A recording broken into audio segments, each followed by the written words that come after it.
Queria muito agradecer ao nosso ministro, Márcio França. É uma honra tê-lo no nosso partido. Eu sempre digo que o Márcio ele é raiz, porque ele estava aqui nas festas também, não só nas reuniões políticas. E com a humildade que ele tem, com a experiência que ele tem de quem foi prefeito, de quem foi governador, de quem foi secretário, de quem é hoje nosso ministro do empreendedorismo, eu só queria dizer, Márcio, que é uma honra caminhar ao seu lado. Então, muito obrigada. Essa casa é sua e você sabe disso. Queria muito agradecer ao Datena, o nosso mais novo companheiro de PSB. Eu e o Márcio brincamos muito com o Datena, que ele demorou muito para vir para o PSB. E eu espero que você esteja sentindo todo o acolhimento que a gente quer transmitir e toda a admiração que a gente tem pela sua trajetória. O Datena é um dos maiores comunicadores do nosso país. Os dois vão falar com a gente daqui a pouco.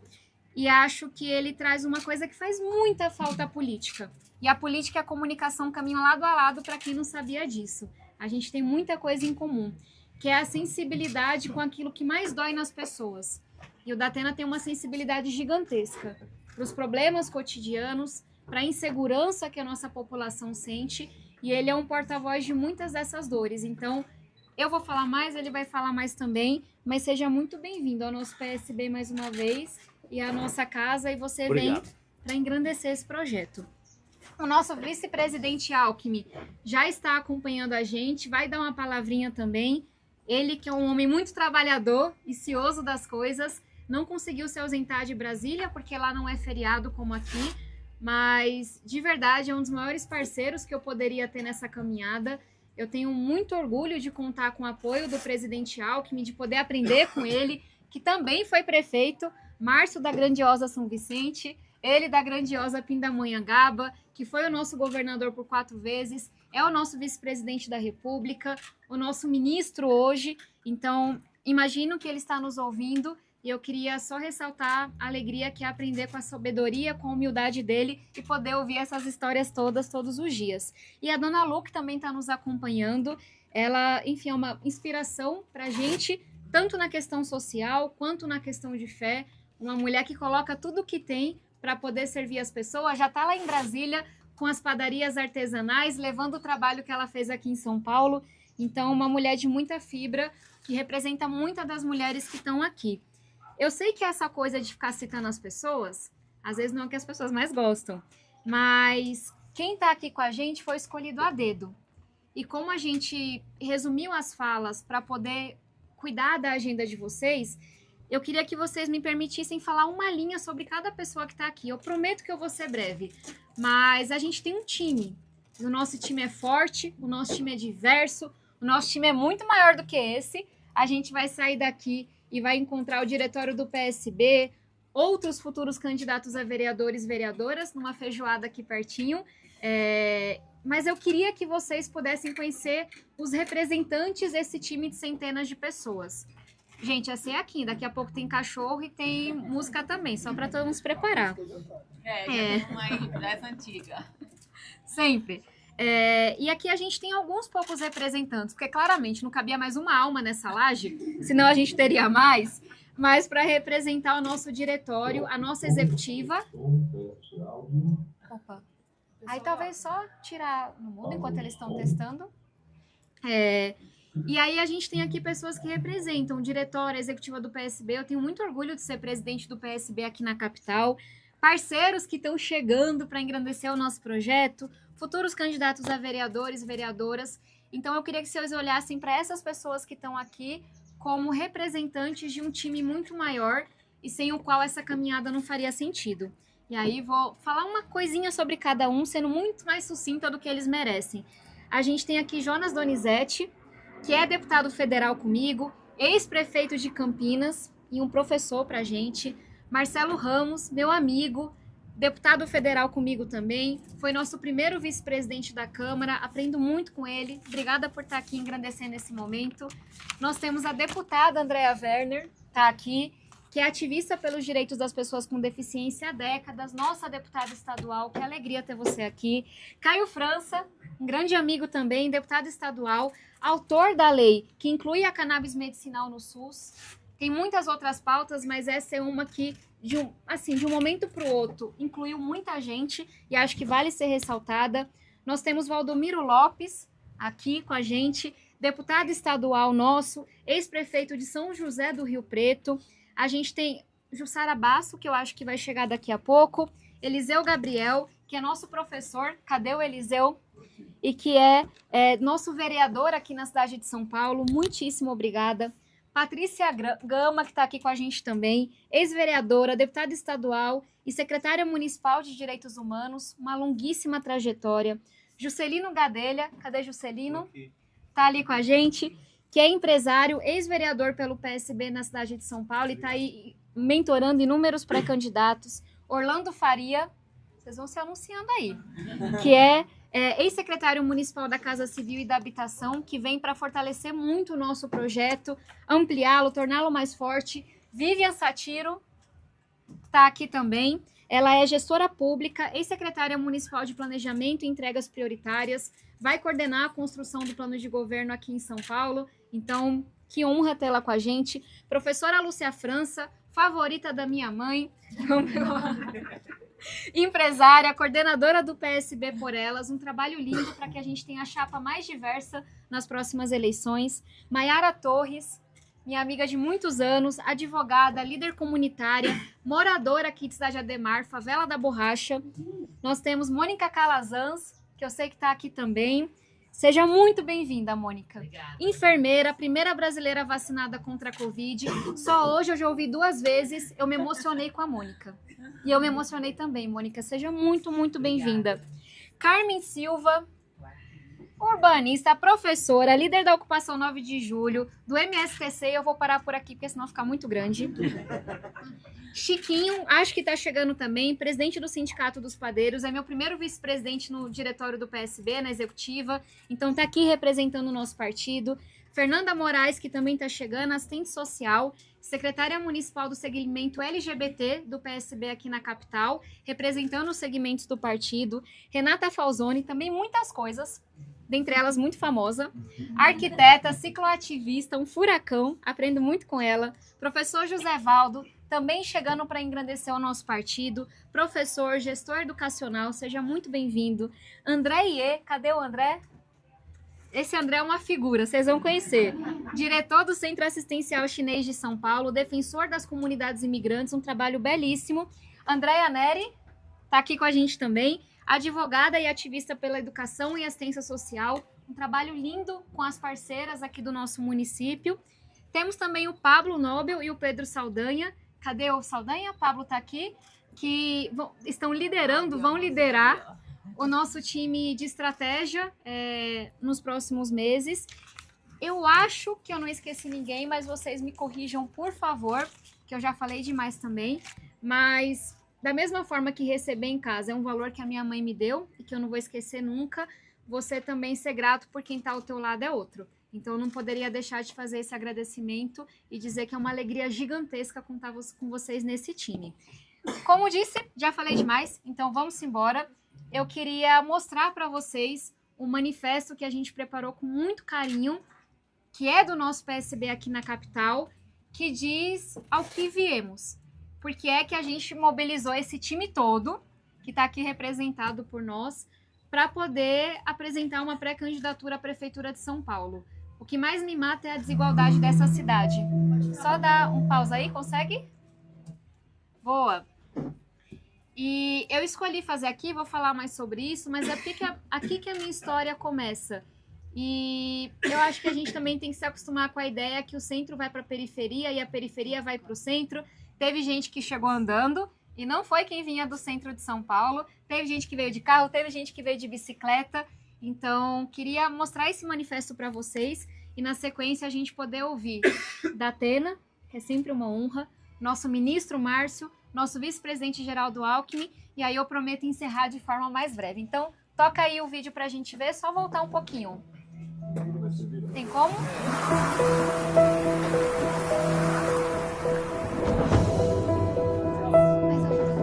25 de janeiro de 2024. Hoje é o aniversário de 2 cidades. E veja só, as 2 estão fazendo 470 anos. Apesar de terem o mesmo nome, o mesmo endereço, essas 2 cidades não poderiam ser mais diferentes. Porque a São Paulo, que hoje faz aniversário, ainda continua sendo uma cidade extremamente dividida, dilacerada por tanta diferença. Uma cidade em que os paulistanos vivem vidas completamente separadas, sem pontes que possam os unir. E justo a cidade que sempre acolheu gente de todo o Brasil. Do mundo inteiro. Meus pais, por exemplo, vieram de fora para buscar um futuro melhor. Meu pai era cobrador de ônibus, minha mãe diarista, e formaram os 2 filhos na faculdade. E foi aqui, em uma ocupação na periferia de São Paulo, que eles construíram nossa casa, enfrentaram todo tipo de dificuldade.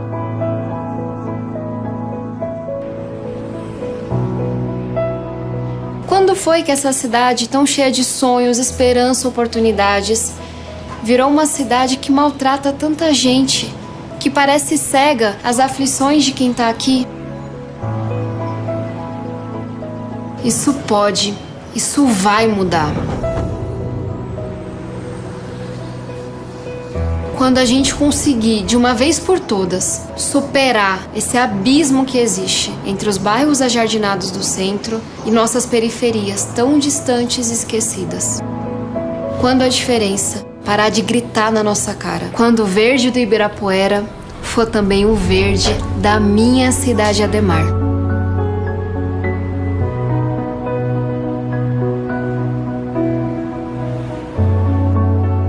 Ah, mas essa cidade, ela tem tudo mesmo, para ser tudo que ela quer ser. E permitir que o talento e a força de cada um encontre o espaço para crescer e brilhar.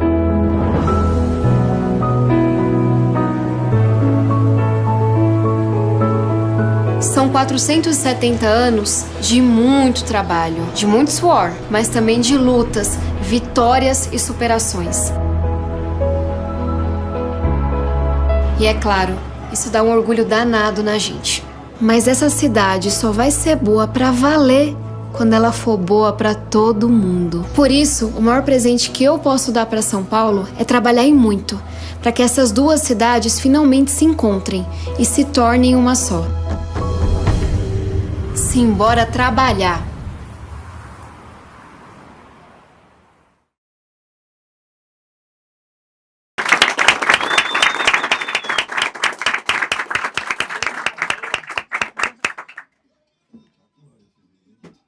Muito obrigada. Pessoal, sem mais delongas, eu avisei, né? O bom é que eu falei antes. Pelo menos é uma só, não são 2 ao mesmo tempo. Eu queria muito convidar o Datena para começar e, na sequência, o nosso ministro Márcio França. Muito obrigada por estar aqui. Primeiro, meus amigos e minhas amigas da imprensa, bom, tirar o óculos que tem um pouco de grau, eu queria ver o vídeo. Ministro, prazer estar aqui com o senhor, que eu dei os meus primeiros passos na política como ministro, e os últimos quase tentei, quando a gente estava com o ministro e o Geraldo Alckmin, que ele recebeu uma ligação do Lula para ser candidato. Uma dessas tentativas de entrar na política, o Alckmin seria candidato ao governo, o Márcio seria vice e eu seria candidato ao Senado. Eu demorei para chegar no partido, porque eu passei em quase todos os partidos, mas, enfim, eu não pode se dizer que eu tentei. Tentei o máximo possível procurar seguir um caminho. Né? O meu único interesse, na realidade, é servir a quem me deu a oportunidade de um dia, na minha vida, conseguir realizar o meu trabalho. E vindo para cá, a mistura de emoções que eu senti, porque até quase 40 anos de idade, eu morei numa casa como essa, só não era tão alta assim, porque a dona Renilda é fantástica como construtora. Ela é uma pedreira de mão cheia. A minha era uma casa mais modesta e tinha chão de vermelhão, e eu mesmo casado, com 2 ou 3 filhos, vivi nessa casa. E a primeira figura que eu lembrei, porque foi a casa que a minha mãe me cedia para que eu pudesse, na realidade, viver a minha vida. Então, realmente é emocionante estar aqui. Muito emocionante mesmo, de verdade, do fundo do coração.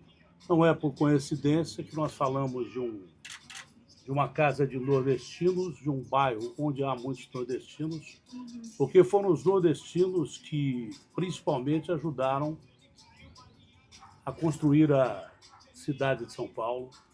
Muita garra, luta, lembrando Churchill, sangue, suor e lágrimas, mas uma batalha muito mais renhida do que foi a Segunda Guerra Mundial. A batalha de ter que sobreviver a dificuldades, a adversidades de um Brasil que naquela época já formava uma das maiores cidades do mundo, mas que o povo sofria do mesmo jeito que sofre hoje. O tempo passou e as periferias do Brasil continuam periféricas. As periferias do Brasil continuam esquecidas. As periferias do Brasil continuam longe de ter o atendimento que merece, longe de ter o carinho que merece, porque, na verdade, as cidades só existem porque existem pessoas que construíram de verdade essas cidades, botando a mão na massa, construindo casas como essas e depois prédios. E lembrando aquela música que eu gosto muito, do poeta nordestino, "Tá vendo aquele edifício?" Isso. Eu também trabalhei lá. Então, é um orgulho estar aqui, dona Renilda. É um orgulho estar na sua casa, porque na sua figura, eu achei tão legal a respeito da Tabata pela senhora, eu vi a figura da minha mãe, que é a figura que mais me faz falta. Eu perdi a minha mãe já há algum tempo. A parte que eu mais precisei da minha mãe foi quando eu casei muito novo. Eu já não tinha minha mãe, e a minha mãe foi sempre o meu esteio.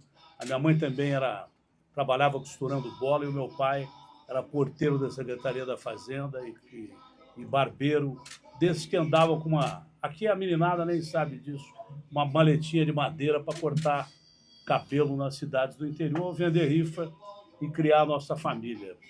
Então, quando eu cheguei aqui, eu me senti de volta na minha casa, né? Me senti de volta no início da minha vida, que é a parte mais bonita que a minha vida tem. Não adianta você, realmente, na realidade, ter carro bonito, ter casa bonita, e esquecer de onde você realmente veio.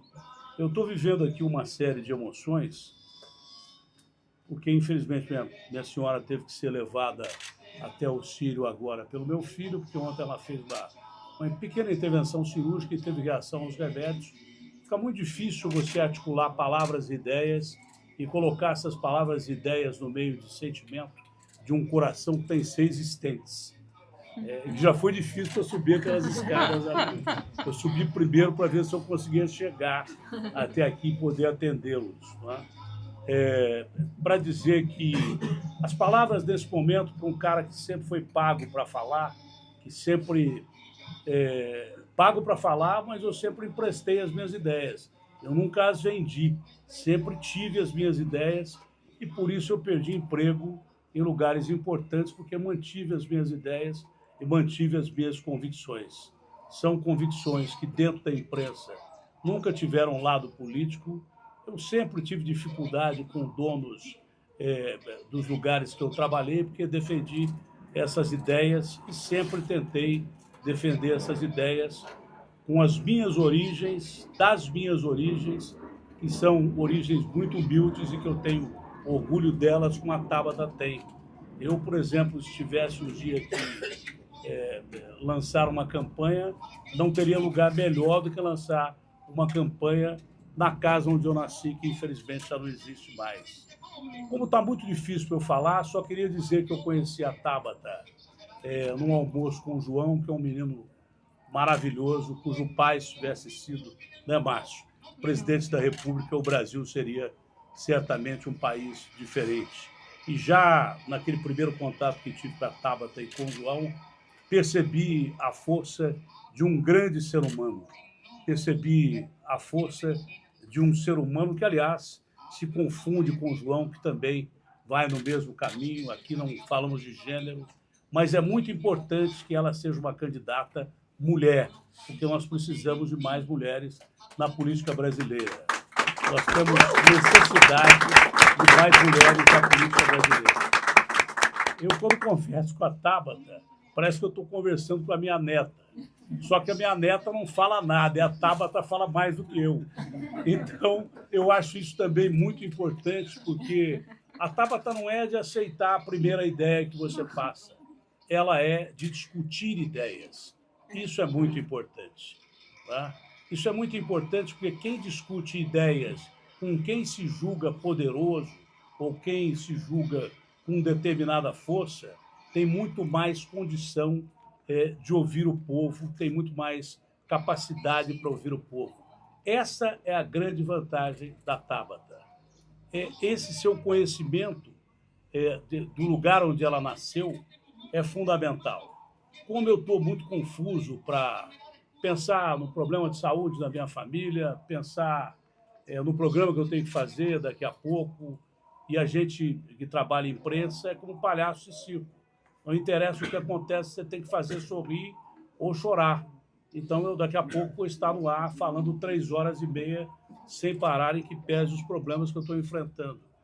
Como eu não estou muito legal para articular ideias, é melhor você tomar ideias emprestadas e pegar ideias emprestadas sobre aquilo que você está pensando e que alguém já falou, já pensou por você, e principalmente se for alguém brilhante. Muitos aqui já devem ter ouvido falar, muitos nem tanto, mas tem uma poesia que se chama Favelário Nacional. Quem sou eu para te cantar favela? Que cantas em mim e para ninguém a noite inteira de sexta-feira e noite inteira de sábado, e nos desconheces como igualmente não te conhecemos. Sei apenas do teu mau cheiro, baixou em mim na viração, direto, rápido, telegrama nasal, anunciando morte, melhora a tua vida. Aqui só vive gente, bicho nenhum tem coragem de viver. Tenho medo de ti, sem te conhecer. Medo só de te sentir encravada, favela, Eripicela, Mal do Monte, da Coxa Flava do Rio de Janeiro. Medo não da tua lâmina, nem do teu revólver, nem da tua manha, nem do teu olhar. Medo de que sintas como sou culpado e culpados somos de pouca ou nenhuma irmandade. Custa ser irmão, custa abandonar os nossos privilégios e traçar a planta da justa igualdade. Nós somos desiguais e queremos ser sempre desiguais. E queremos ser bonzinhos, benévolos, comediantemente, sociologicamente, muito bem comportados. Mas, favela, tchau. E esse nosso papo está ficando tão desagradável. Vês que perdi o tom e a empáfia do começo? Carlos Drummond de Andrade. O mais importante disso foi escrito em outra época, e hoje as pequenas favelas ou cortiços que havia no Rio, são mais de 1000, viraram grandes comunidades. Em São Paulo, Paraisópolis tem mais de 100 mil habitantes, Heliópolis tem 250 mil habitantes, são verdadeiras cidades maior que a maioria das cidades do Brasil. Nós não podemos mais chamar de favela cidades que cresceram sem nenhuma estrutura, sem nenhum plano diretor e que pela incapacidade de políticos de vários partidos, é por isso que eu confio mais na minha ideologia. A minha ideologia é a Constituição brasileira. Eu odeio ouvir falar de polarização, odeio extrema esquerda, extrema direita, odeio um centro que não se posiciona. A minha ideologia é a Constituição brasileira. E a Constituição brasileira chama-se povo. E a minha admiração pela Tabata é que não é importante só estarmos aqui. É importante estarmos aqui porque você sai do lugar que você nasce na maioria das vezes. O que você não pode abandonar é o lugar que você nasceu. Onde quer que você vá, quem quer que você se transforme, quem quer que você tenha ao seu lado, você tem que ter no seu coração o lugar de onde você veio. Jamais deixe no passado o lugar de onde você veio. O lugar de onde você veio é, na realidade, você. Ele te construiu, ele te ajudou a fazer de você o que você é, como se fosse um grande edifício. E esse edifício, da realidade, somos todos aqui de São Paulo, uma cidade, infelizmente, hoje abandonada, esquecida, entregue em grande parte ao crime organizado, entregue em grande parte a políticos que se comprometeram a não se comprometer com o povo, mas sim com o poder.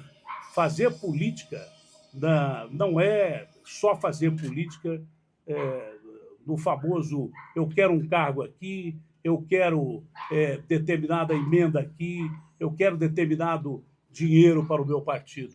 Fazer política é governar, e governar é não se esquecer jamais do povo. E isso, a Tabata, eu tenho certeza absoluta, que pelo seu jeito de falar, que aparenta até muito menor idade do que ela tem, menos idade do que ela tem, a Tabata tem isso de sobra. Na realidade, a Tabata representa para todos nós um amadurecimento que eu, com os meus 66 anos de idade, ainda, sinceramente, não atingi. A Tabata é realmente uma pessoa ideal para representar qualquer partido, em qualquer cargo, em qualquer posição. Eu não tenho dúvida nenhuma que a Tabata está preparada para liderar qualquer movimento em direção ao povo. É isso que eu penso, é por isso que eu vivo e é por isso que eu estou aqui. Muito obrigado.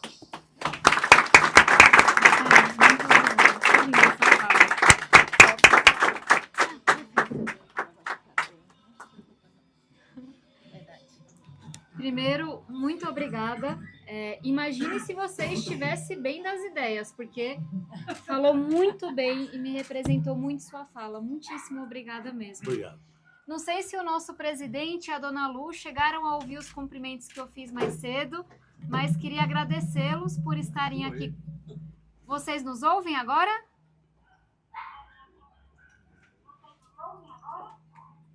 Estamos ouvindo mesmo, tá?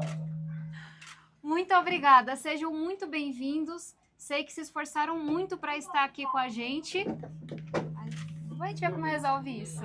Eu vou só pedir para o nosso ministro Márcio França fazer uma fala e a gente chama vocês de novo, mas estamos vendo bem. Bom dia a todas e todos. Bom dia ao presidente Alckmin, a dona Lu, um bom dia aqui para a Tabata, sua mãe, companheiro da sua mãe, meu conterrâneo de São Vicente, da Atena, todos os parlamentares aqui presentes, vou comentar na pessoa do João Donizete, nosso deputado. Ô, Datena, eu acho que você colocou o Garrafa ali naquele apartamento para ele colocar a música conforme você estava falando. Porque no momento que você foi se emocionando, ele começou a colocar Chopin, depois ele fez, quando você falou do Ricardo Nunes, ele começou a cantar aquela do tchau, tchau, tchau. E quando você foi encerrar, ainda cantou Lula lá. É uma coisa impressionante, é uma coisa sintonizado, né? Sintonizado. Mas eu quero dizer que para você disputar um cargo de prefeito, você tem que ter vontade, tem que ter vocação e tem que ter preparo, né? Essas são as tarefas principais. Ter preparo, coração e vocação. E eu acho que essas três coisas a Tabata tem. Ela tem o preparo que foi criado a partir de uma oportunidade. A nossa luta no mundo todo sempre é... Nosso partido não é um partido que existe só no Brasil, tem em todos os lugares do mundo. Ele luta para que as pessoas tenham as mesmas oportunidades. Todos possam ter oportunidades iguais. Nem todos saberão aproveitar as oportunidades, porque assim, a vida é assim, tem um critério individual de cada um. Mas garantir as oportunidades é o que a gente quer para todo mundo.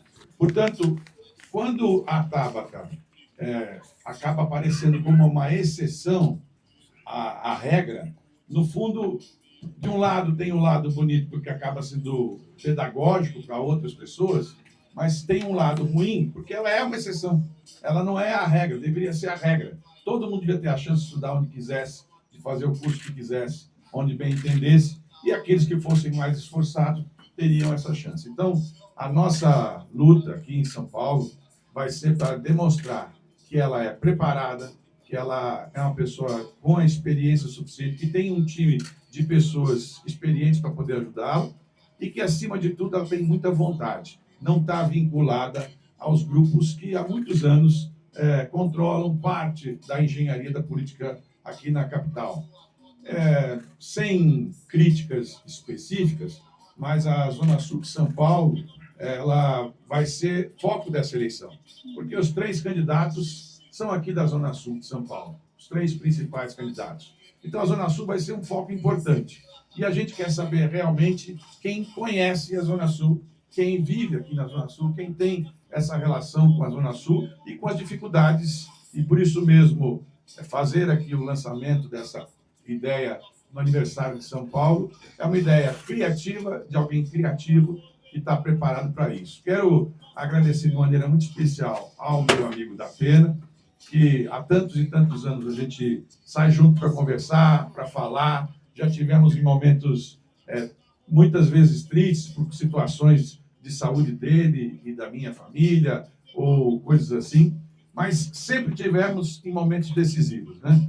Na última foto que nós tiramos lá, eu, Eduardo, ele, foi o dia que nós fechamos um acordo importante e eu bati a foto como se fosse um fotógrafo e ainda saiu o dedo de Deus em cima daquela cena de Michelangelo, assim. Parecia que tudo estava meio conspirando a favor do Lula. Foi o dia do Lula.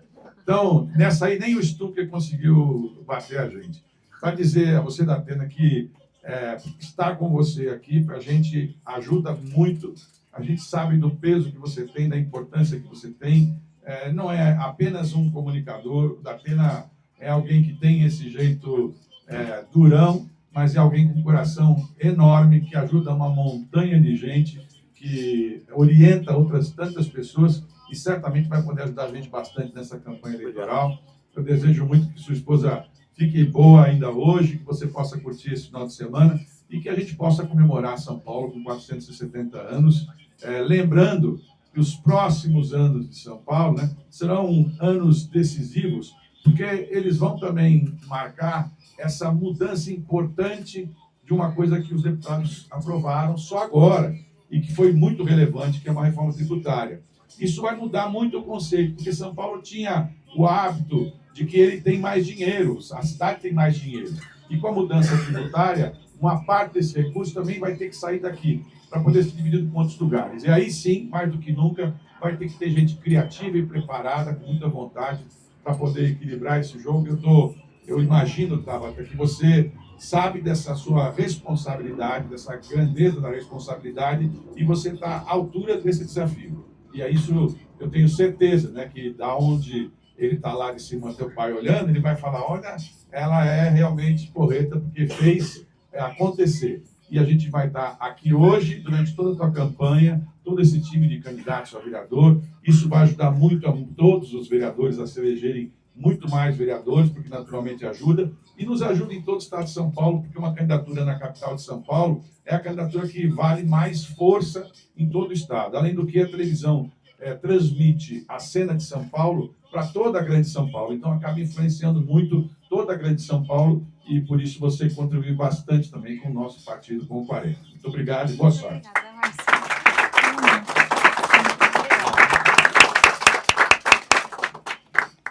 É melhor usar o microfone, né? Desculpa, eu não tinha entendido. Eu queria te agradecer muito, Márcio, pelo tanto de coisa que disse aqui, por estar aqui com a gente mais uma vez. Queria convidar agora o nosso vice-presidente, Geraldo Alckmin. Eu disse mais cedo e repito, tanto o nosso vice-presidente quanto a Dona Lu são duas inspirações para mim. Inspirações da importância do trabalho, a gente fala que nada vence o trabalho, da importância da fé, da importância de você juntar um time bom, e eu não poderia escolher um time melhor, como disse aqui mais cedo, Que alegria contar com a experiência, com a parceria de vocês. Sejam bem-vindos à nossa Vila Missionária. Na última vez que a Dona Lu e o presidente Geraldo Alckmin almoçaram aqui, tinha bem menos gente nessa laje, então hoje está bem apertadinho. Obrigada por estarem aqui, é uma alegria. E acredito que a gente já está ouvindo vocês. Na última vez que a Dona Lu e o presidente Geraldo Alckmin almoçaram aqui, tinha bem menos gente nessa laje, então hoje está bem apertadinho. Obrigada por estarem aqui, é uma alegria. E acredito que a gente já está ouvindo vocês. Obrigado, Tabata. Tinha bem menos gente nessa live, então hoje está bem apertadinho. Obrigada por estarem aqui, é uma alegria. E acredito que a gente já está ouvindo vocês. Obrigado, Tabata. Um abraço muito...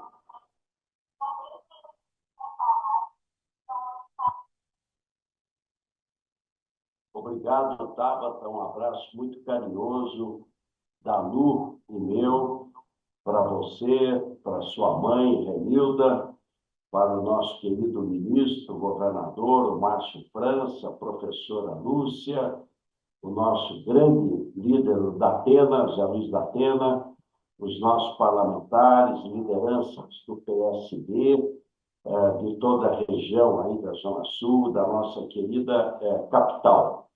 Pedir para a Lu te dar aqui, mandar um grande beijo para você, Tabata. Tabata querida, é uma alegria ver todos vocês aí reunidos nessa data tão especial. Quero dizer da minha admiração pelo seu trabalho e por suas atitudes.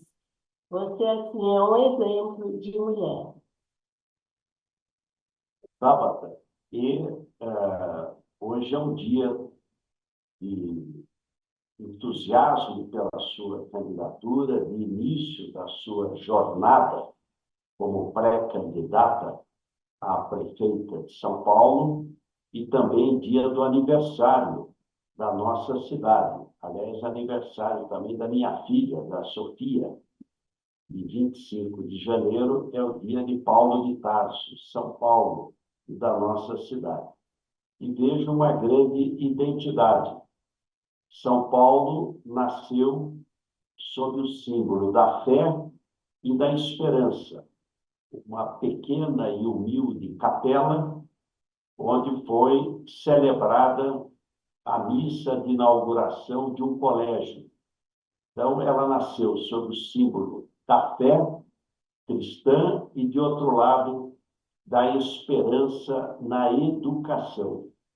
E essa cidade, que hoje é uma das maiores do mundo, infelizmente, como nós vimos no seu vídeo, é uma terra de contrastes. Cidade de oportunidade, veio gente do mundo inteiro para São Paulo, desde o interior, como eu, do litoral, como o Márcio, de outros estados e de todo mundo. A gente brinca que São Paulo é a terra onde japonês fala português com sotaque italiano, né? Essa miscigenação linda que é São Paulo. E com grandes desafios. Eu acho que todos nós queremos uma São Paulo, onde cada família possa ter o seu lugar, onde cada criança pode ter acesso à educação, onde cada jovem possa se realizar, onde cada trabalhador, trabalhadora possa se realizar através do seu trabalho, onde os idosos possam viver com dignidade, enfim, é isso que todos nós queremos. E você, Tabata, você também, como São Paulo, representa essa fé e essa esperança. A fé que lhe deu força para poder enfrentar todas as dificuldades. E a esperança através da educação. Aliás, você está de parabéns, porque aprovou uma das mais importantes leis de sua autoria para os jovens, que é o pé de meia. É a poupança para o jovem do ensino médio, que o presidente Lula sancionou a semana passada, uma lei que vai mudar a oportunidade do jovem no Brasil, mantendo o jovem na escola e ainda fazendo uma poupança para quando ele se formar, ele poder montar um negócio, ser um empreendedor ou fazer a faculdade. Por isso, vejo essa grande identidade entre a fé e a esperança. E se São Paulo é terra de oportunidade, a cidade vai ter uma oportunidade de eleger uma grande prefeita, preparada, com paixão, com amor, com garra, com determinação para melhorar e fazer a nossa cidade avançar ainda mais. Nós do PSD, Tabata, estamos muito confiantes, né, no seu trabalho, que você vai fazer toda a diferença, que você, São Paulo, merece e precisa de você, Tabata, para a gente ajudar a construir uma cidade de união e não uma cidade de desigualdades. Por isso, um grande abraço. Parabéns a você, Tabata. Parabéns a São Paulo, a aniversariante. Um abração.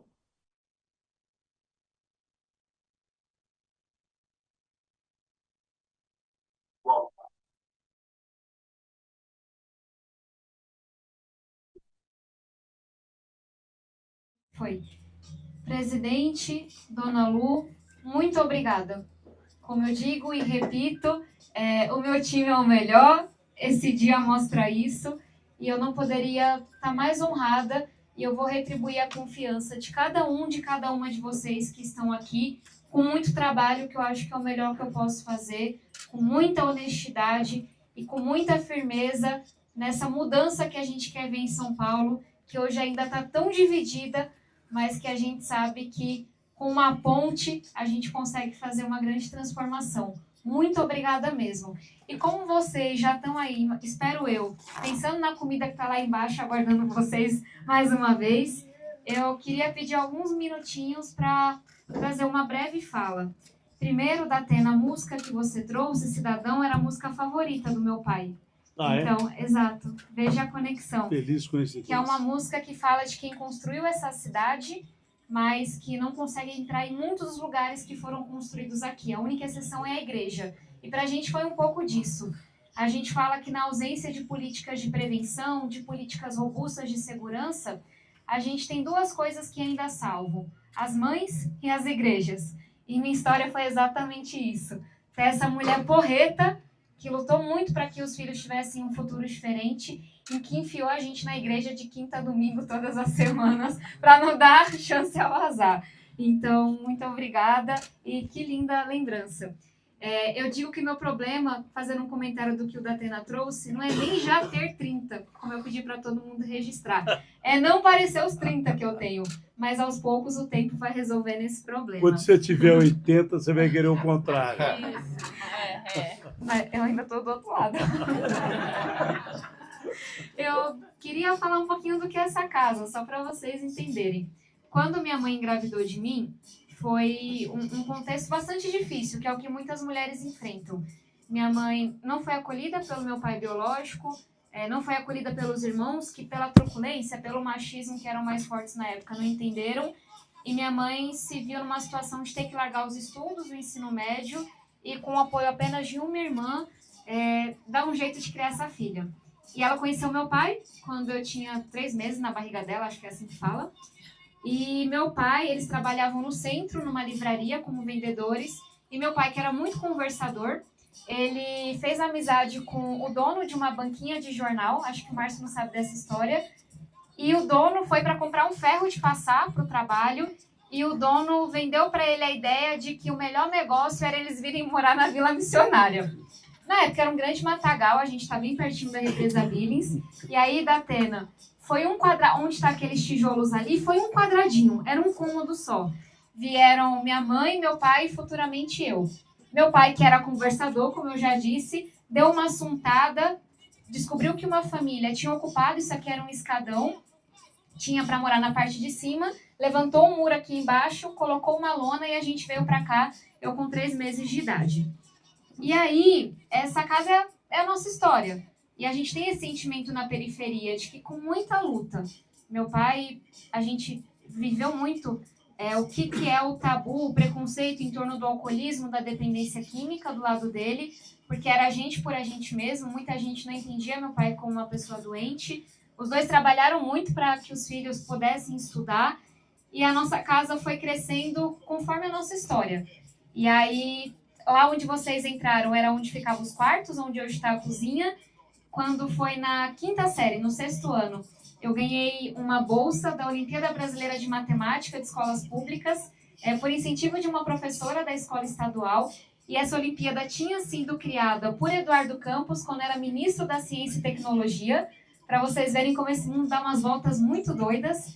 E aí ele cria essa Olimpíada, eu participo, ganho uma bolsa do CNPq, e com esse dinheiro a gente constrói os quartos que estão aqui embaixo. E aí eu passei a ter meu quarto, meu irmão também, meus pais, e essa laje vem aqui no embalo.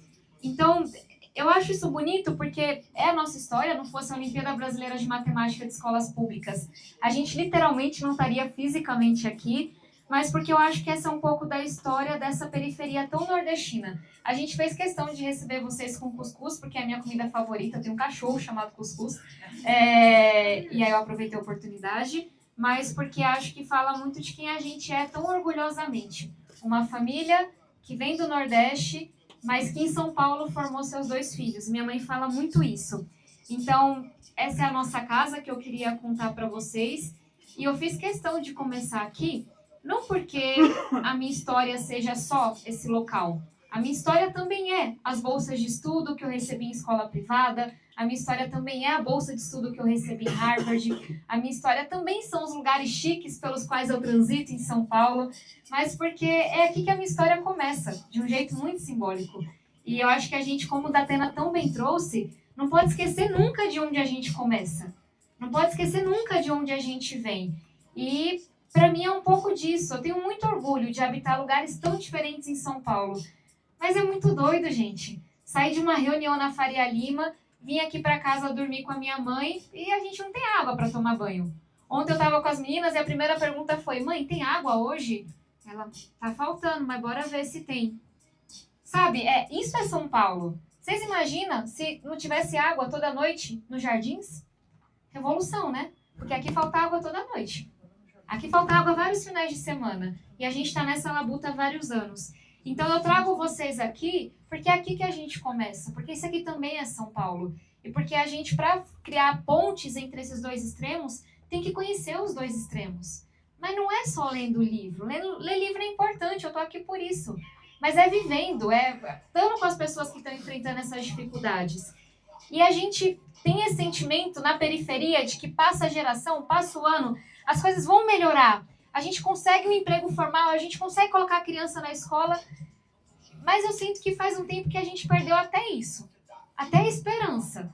Porque veio a pandemia, veio a crise econômica que a gente está vivendo já há um tempo, a gente viu vários amigos da igreja sendo ameaçados de ser despejado, a gente viu familiares passarem fome até a gente descobrir, e parece que tem uma inversão das coisas. Então não é só a desigualdade que está maior, é a desesperança também, é o desalento também.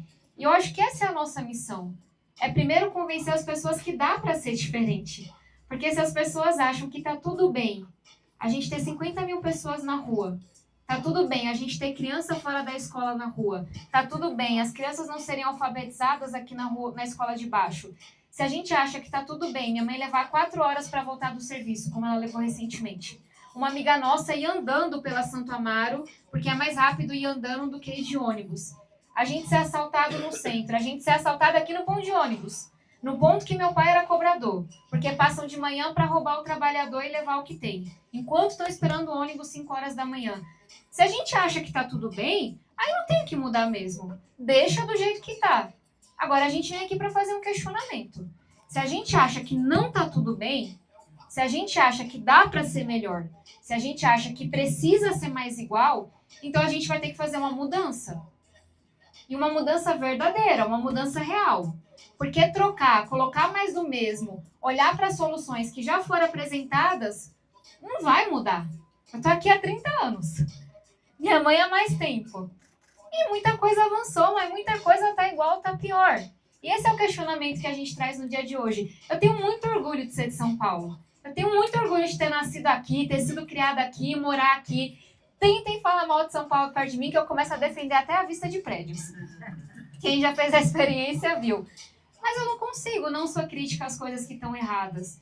Talvez justamente por viver esses dois extremos, porque eu sei que tá funcionando para uma galera, mas não tá funcionando para outra. E sorte ou azar, eu convivo com essa outra. Quando alguém vira e fala, mas a gente tem as melhores faculdades da América Latina. Tem mesmo, tem que ter orgulho. Só que a gente também tem escola que não alfabetiza a criança. A gente também tem escola que falta professor. Então, não dá para achar que é bom desse jeito. E é essa provocação que a gente faz. Tem 2 cidades fazendo aniversário hoje. 470 de luta, de suor, da gente dando muito duro. Só que isso não está se traduzindo em oportunidade para todo mundo. Enquanto só alguns estiverem colhendo os louros da gente morar na cidade mais desenvolvida da América do Sul, maior, etc. e tal, não vai estar bom para ninguém, esse é o ponto. Você pode entrar no carro blindado, você pode levantar o muro da tua casa, mas uma hora aquilo vai bater na tua porta. Então, se não está bom para todo mundo, não está bom para ninguém.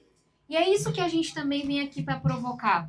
A gente tem uma desigualdade que grita na nossa cara, basta andar pelo centro e ver criança pedindo algo para poder comer. A gente sabe que a gente está, inclusive, aqui na região, que é a região menos arborizada, menos verde da cidade. Eu adoro correr no Parque Ibirapuera, mas quando eu corro aqui na Miguel Yunes com a minha mãe e com o Tony, que agora são atletas como eu, a gente fica morrendo de medo, porque pintaram, a Renata sabe muito bem disso, pintaram a faixa que a gente tinha para bicicleta, que era onde a gente usava para correr, não fizeram de novo. É o carro em cima da gente e a gente se espremendo num canteiro.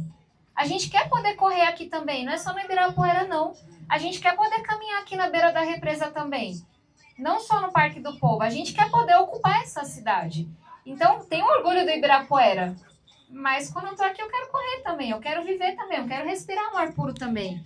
E a gente, de novo, tem orgulho das faculdades, dos eventos, do desenvolvimento, de tudo. A gente tá aqui para reforçar, a gente quer mais. Só que a gente quer isso para todo mundo. Porque eu lembro do dia que eu conheci o Parque Ibirapuera. Eu lembro do dia que eu conheci a Paulista. E a gente, quando ia comprar pano na 25 de março, falava que estava indo para a cidade. Porque quem cresce aqui, cresce achando que a cidade é outra coisa. Não é onde a gente está. Então, se a gente tem uma cidade que consegue ter 20 anos de diferença de expectativa de vida de um lugar a outro, se a gente compara a cidade de Tiradentes com Jardins, a gente está falando de uma expectativa de vida que vai de 61 para 82 anos. Tá tudo bem? Não tá tudo bem. Então, a gente quer, de fato, construir uma ponte sobre esse abismo, a gente quer dar um basta a essa desigualdade, devolver esperança para as pessoas e fazer um comprometimento, esse dever é nosso. Fazer um comprometimento de que a escola vai estar aberta final de semana, em tempo integral, com o professor até o último período, e que se você investir na educação na escola pública, você vai chegar até a faculdade.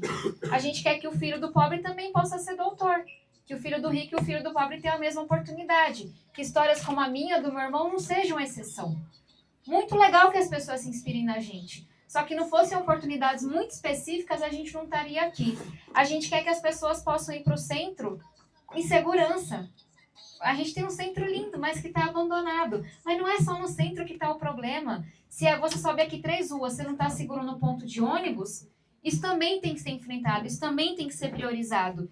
E a gente quer, sobretudo, que essa cidade, com gente tão garruda, tem uma coisa que eu digo, quem sai do Nordeste, quem sai da China, quem sai da Síria, quem sai de qualquer canto do Goiás, quem abandona a sua família, quem abandona tudo que tem para dar uma vida melhor para os seus filhos é diferenciado, gente. Não é à toa que São Paulo é o que é, não. São Paulo saiu catando gente do Brasil e do mundo todo que queriam fazer algo diferente. Olha essa casa, olha a história dessa mulher aqui que está do meu lado. Olha a história das mulheres que estão aqui nessa audiência. A gente é isso, a gente tem que agarrar isso e falar, a gente é bom mesmo, a gente é o melhor mesmo. Porque a gente pegou o melhor de cada canto. Então é meio natural que isso aconteça. Só que tem que ser bom para todo mundo, tem que funcionar para todo mundo. A gente tem gente muito talentosa, muito garruda, muito trabalhadora. A gente tem orgulho de ser, entre aspas, chato, de ir para o transporte cedo, de trabalhar muitas horas por dia. Só que a gente está deixando muita força e muito talento pelo meio do caminho. A gente está deixando muita possibilidade pelo meio do caminho. Vocês olham isso daqui? Os prédios, a vista. Eu olho ali, meu pai passava de ônibus por aquele buraquinho e ligava para a gente a cobrar para a gente vir aqui ver ele passando dentro do ônibus.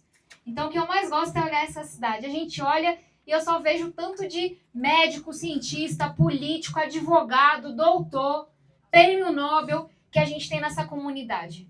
E que se a gente não fizer nada, não vão ser descobertos. Atleta olímpico, artista, eles estão esperando que a gente faça alguma coisa. Que a parte deles, eles já estão fazendo. Então, é essa provocação que eu faço pra gente hoje. Que a gente, sim, tenha muito orgulho dessa cidade que acolhe tanta gente.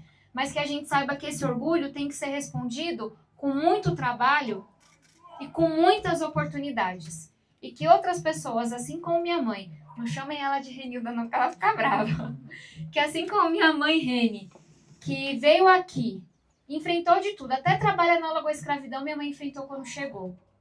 Mas minha mãe formou os 2 filhos na faculdade. Todo mundo virava e falava, vão ser 2 drogadinhos. Ela estava contando isso domingo pra gente. E ela foi lá e formou os 2 filhos. Por quê?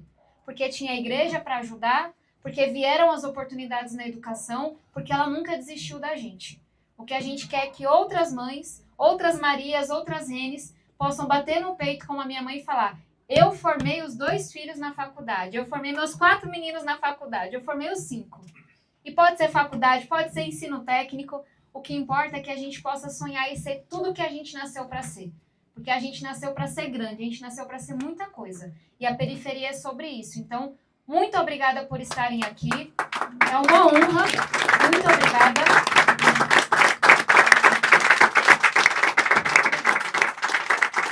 E a gente começa agora uma jornada que vai desembocar na campanha, não chegou ainda, só para lembrar, mas que já vai ser uma jornada de percorrer essa cidade toda, apresentar as melhores propostas, mas sobretudo a nossa verdade, a nossa história e o porquê da gente estar aqui hoje. Então, que dia histórico, estou muito feliz, estou com o melhor time, estou com o melhor grupo e a gente está à disposição para continuar essa conversa com vocês. Muito obrigada mesmo.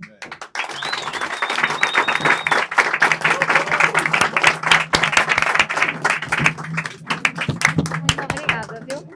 Eu vou dar um abraço bem apertado em cada um, só não consigo agora. Será que a gente pode só fazer uma foto? E aí só abaixar um pouquinho os meninos.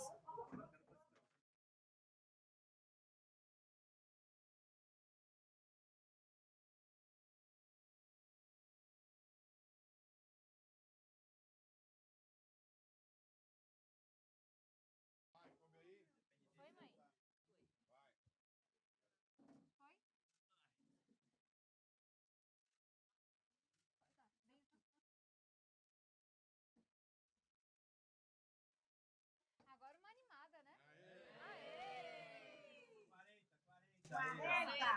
Faz o T. Faz o quê? Pessoal, muito obrigada. Vou só pedir para vocês sentarem mais um momento, só para a gente poder acolher as perguntas. E aí, na sequência, libero o cuscuz e o bolo para todo mundo. Tá bom? Só queria que você liberasse o da tenda, porque ele vai fazer ao vivo lá, né? Tem uns minutinhos? Aí eu libero. Pessoal, agora tá com vocês. Giovana, nos ajuda? Eu sentei na rua. Aqui também era vermelhão.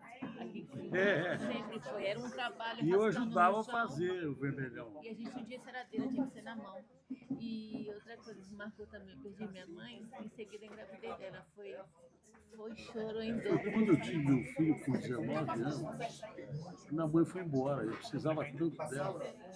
Eu não sabia nem como criar uma criança, porque eu era uma criança. Eu tinha 19 anos quando nasceu meu filho.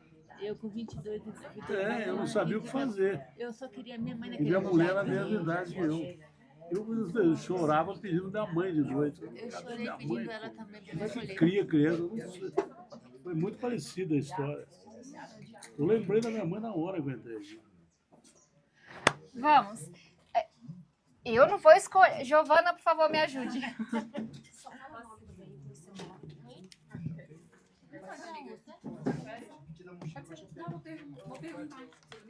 depois só você traz mais água até para todo mundo estar aqui? Obrigada, Tá para os jornalistas. Oi, deputada Júlia Zarema, da Globo News. Eu queria perguntar para a senhora, então, agora, a senhora falou sobre essa jornada de percorrer a cidade, mas quais serão agora os próximos passos da campanha? Pré-campanha, perdão. Eu vou só registrar que estamos em pré-campanha, mas é uma continuidade do trabalho que a gente já vem fazendo, Júlia. Eu vou tentar não me alongar para a gente poder ouvir todo mundo, mas a principal missão para mim, e é quem eu sou, é juntar o time. Então a gente tem muito orgulho da chapa que a gente está construindo, porque é forte, é diversa. Então esse trabalho continua, especialmente porque a gente tem a janela partidária. Então teremos boas notícias para vocês nos próximos meses. A gente vai também... Gente, é tudo aqui, agora é papagaio, cachorro, tudo. Mas a gente também, para além desse trabalho de continuar construindo a nossa chapa, tem um trabalho agora de começar a colocar no papel as ideias que representam tudo que eu falei aqui para vocês. Então essa é uma missão da Vivian, de um time gigantesco. Nós temos inúmeros especialistas que a gente também vai contar para vocês nos próximos dias, que estiveram como secretários, como grandes lideranças, em gestões federal, estadual, municipais, nas mais diferentes áreas, em diferentes partidos. Então a gente começa a mostrar esse time de especialistas, formar os GTs e fazer essa discussão que vai desembocar no plano de governo, e a gente tem que ir para a rua ouvir as pessoas. E quando eu falo que a gente está juntando um time para montar a chapa, juntando um time de especialistas, não é só com gente do centro, não. A gente também quer diploma de realidade nesse projeto. E aí que entram essas rodas de conversa, que a gente vai fazer cada vez com mais força na cidade inteira, para que a gente possa chegar na eleição com o time pronto, preparado, sabendo o porquê da gente estar aqui. Em resumo, é isso que nos aguarda nos próximos meses, e a gente vai sempre chamando vocês para acompanharem a gente nesse processo. E só para dizer, qualquer um aqui, vocês só nos digam para quem que é a pergunta, tá bom?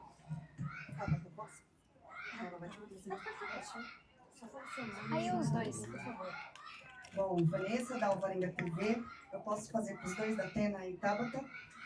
Eu subi uma live ao vivo e a galera que curte o da Tena falou, é só no nosso.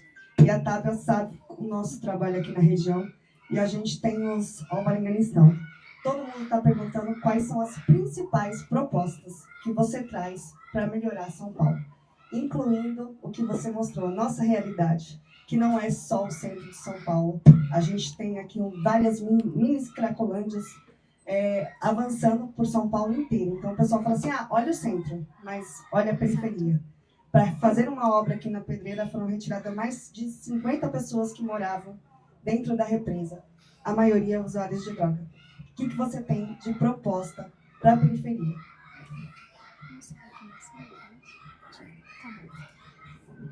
Eu vou começar trazendo o mais amplo e já te respondo no que você trouxe. A gente, obviamente, está aqui para pensar os problemas e apresentar soluções nas mais diferentes áreas. Mas tem 3 que a gente acha que fazem sentido, porque é o que a cidade está trazendo para a gente, mas é também a nossa verdade. O primeiro deles é a pauta da segurança pública. E eu vou falar sobre a questão específica da Cracolândia. A gente vê muito a questão dos roubos no centro, mas eu queria ressaltar o que você trouxe. A gente tem uma mini Cracolândia aqui na Yervante. Para quem não conhece, é uma avenida muito perto aqui da gente. A gente tem um problema de quem pega aqui o 516N, que inclusive é o ônibus que minha mãe pega, de relatos de pessoas que são assaltadas 5, 6 da manhã no ponto de ônibus. Então a gente vai falar do centro, mas a gente tem que falar da periferia também. E aí não vou entrar muito no detalhe, mas nessa gritaria que a gente tem, de um lado de quem acha que segurança pública não é problema da prefeitura, não quer falar do tema, do outro de quem acha que basta falar grosso que resolve o problema, e não está resolvendo, acho que isso está claro para todo mundo aqui na cidade e no estado de São Paulo, a gente quer ter uma conversa honesta com a população e falar, é complexo e a gente vai fazer o que foi efetivo. Tudo que a gente puder fazer para resolver a questão de segurança pública, a gente vai fazer. Mas não é só o discurso, não, é a prática. E aí, minha gente, é um mundo. Desde você entender o papel da educação, o papel de uma boa iluminação, de uma cidade limpa, de uma cidade que a gente pode transitar sem medo, o papel de você conversar com o governo estadual e com o governo federal. Tem uma coisa muito básica que Nova York fez, Pernambuco fez com o Pacto pela Vida, que é você colocar todo mundo na mesma mesa para trabalhar na mesma direção. quem está fazendo a investigação, com quem está na rua atuando, porque senão você vê na Cracolândia, o governo do estado joga para um lado, a prefeitura para o outro e não resolve o problema. E aí não vou me alongar muito, tem um trabalho também da gente retomar a autoestima, apostar nas forças que estão atuando, a gente tem a GCM aqui na cidade, muitas vezes com efetivo que é inadequado, então esse é um tema que esse projeto vai priorizar. Tem um segundo tema que diz respeito à quão travada está a cidade. A gente fala muito dessas 4 horas de transporte, a gente fala muito do trânsito, mas não é só isso. Choveu aqui recentemente, caiu a árvore aqui em frente. E a gente tem 2 pessoas mais idosas que moram. Eu com toda a pressão, sabendo quais são os canais, ligando, fazendo a denúncia, foram dias para retirar uma árvore gigantesca e poder religar a luz. Você não consegue trocar uma lâmpada nessa cidade. Você não consegue tampar um buraco. Muito dinheiro, mas recorde de buraco também. Tem que destravar uma cidade que não está funcionando. E aí o comprometimento de um transporte público que funcione e que você possa confiar. Porque se não for mais rápido e de ônibus, a gente nem começa essa conversa. E tem um terceiro ponto, que é o das desigualdades. Nessa cidade, a gente perde o menino para o crime, a gente perde o menino para a violência. A gente tem inúmeras histórias de filhos de amigas da minha mãe, gente que estudou comigo, que com 13 e 14 anos tomou um rumo completamente diferente. Se a escola não for em tempo integral, não alfabetizar de verdade, com professores valorizados, se a gente não apostar no ensino técnico, se não tiver esporte e cultura, se a gente não der oportunidade, a gente vai sempre perder essa briga contra o crime, contra as drogas que a gente vem perdendo. Então eu fico nesses 3 temas, porque acho que eles dialogam muito com essa cidade que está tão dilacerada. É claro que a gente vai tratar de outras questões, e sobre a Cracolândia, o nosso comprometimento é enxergar o problema de segurança pública, tem bandido. E a gente vai ter que atuar com o governo estadual e com o governo federal para resolver. Mas tem muita gente doente. É muito conveniente para a política só enxergar o bandido, só enxergar o doente. A gente quer enxergar os dois. E os dois têm que ser abordados de formas muito diferentes. Com o bandido você não dialoga. O doente você vai buscar um tratamento para ele. A gente viu isso com meu pai. Meu pai morreu com 39 anos de idade. Um dos caras mais corretos, mais incríveis que eu já conheci, mais inteligentes. Mas nunca conseguiu uma vaga de internação pelo público. Meu pai só contou com comunidade terapêutica e os 2 meses que ele tinha pelo convênio do cobrador de ônibus. A gente não tem vaga na cidade hoje para acolher todo mundo que está na Cracolândia que gostaria de ser internado. E o problema de álcool e drogas é um problema de toda a cidade. 10% das pessoas do nosso Brasil já tiveram ou vão ter algum problema de álcool e outras drogas. A gente não está preparado para lidar com esse problema de saúde pública e esse vai ser um comprometimento nosso. Peço desculpas que me alonguei, mas acho que é uma pergunta que guia o todo. Vou te passar. O mais importante é o que ela pensa como pré-candidata. Né? Agora, eu não vou começar a falar de segurança pública porque parece que eu sou o Batman, ou então meteorologista. Quem me encontra na rua me pergunta ou de bandido ou se vai chover hoje. As 2 perguntas que me fazem. Se a Atena vai chover, eu falo, não sei, agora tem aplicativo, dá uma olhada aí. E, pô, você não tem muito bandido da cidade? Tem. Muitos deles a gente já elegeu e elege. Esse é o grande problema. Bom, eu acho que o problema básico do Brasil, a Tabata não estaria aqui hoje se não tivesse tido oportunidade de estudo. É fundamental que não só gente que tenha condição de estudar, estude, mas que a periferia tenha, como ela disse aqui, acesso a estudo. E a estudo da mesma qualidade do que o filho do rico também tem. Na minha época, né, Márcio, na nossa época, era assim. O estudo público era muito melhor que o estudo particular. Infelizmente, o Brasil ficou de ponta cabeça. Na minha também, o Brasil, quando eu cheguei aqui. Então, o Brasil ficou completamente de ponta cabeça. E hoje em dia, dificilmente, quem não tem dinheiro, não tem condição de colocar um filho numa escola para estudar. Eu vim ouvindo uma rádio hoje e a pergunta da rádio era sobre o que você sentia quando você tinha acesso a um caderno, ao seu material escolar. Eu me lembro que eu sinto ainda o toque das mãos da minha mãe quando eu ia comprar um caderno e ela embrulhava com papel de pão, que a gente embrulhava o caderno com papel de pão. Mas eu tinha acesso com dificuldade ao estudo para comprar material, meu pai e minha mãe faziam tudo para comprar material, mas era o dia mais feliz da minha vida, porque eu comprava aquele material e sabia que eu ia chegar na escola e ia ter bons professores, ia ter gente capacitada para me ensinar. Essa foi a minha infância, que me estimulou a ler demais, e se não fosse também esse ensino público que eu tive, eu não chegaria nem próximo de ser um comunicador hoje em dia. Estudo é fundamental. Outra coisa fundamental, primeiro atendimento. É horrível você ver pessoas fazerem fila para procurar e pedir pela saúde. O SUS provou durante a pandemia que o quanto é importante você ter um serviço de saúde público é fundamental. Se não fosse o SUS, muita gente teria morrido no Brasil. Estados Unidos, por exemplo, morreu tanta gente porque não tem um serviço público de saúde. O Barack Obama tentou colocar, quase mataram o cara. É o capitalismo puro e restrito. Então, é fundamental que todo mundo tenha acesso à saúde, que ninguém fique sem saúde. Né? Eu deixei a segurança pública por último, mas não posso deixar de falar uma coisa importante aqui. Eu acho que a gente boa na esquerda, muita gente boa na esquerda, com ideologia de esquerda, não de extrema, mas de esquerda. Acho que a gente muito boa na direita, como na esquerda, com ideologia também não de extremismo. Tem gente boa no centro, que aliás é centro até demais, mas tem gente boa em todos os setores de segmento político que essa gente precisa pensar definitivamente em equalizar esses dois primeiros pontos. Educação e saúde são fundamentais, com acesso para todo mundo, principalmente às periferias que não têm como chegar a boas escolas, bons hospitais e um mínimo de atendimento. Quantas pessoas morrem na porta de UPAs? Quantas pessoas morrem em postos de saúde? Quantas pessoas não têm acesso ao hospital? Quantas pessoas são diagnosticadas? Não adianta nada você fazer um diagnóstico, o cara tem um problema sério de coração, se de repente ele vai ser operado daqui 6 meses, 1 ano, não é verdade? Então, é fundamental. Também não adianta você resolver o problema da segurança pública se o sujeito morrer de uma doença qualquer no meio do caminho. Saúde e educação são pontos básicos para qualquer país. Educação que te dá saúde, saúde que te dá condição de estudar e chegar, por exemplo, onde a Tabata chegou e eu cheguei, saindo de origens públicas como nós saímos. Agora, a questão da segurança pública ela é muito mais séria do que parece. O problema da segurança pública é, na realidade, o crime organizado.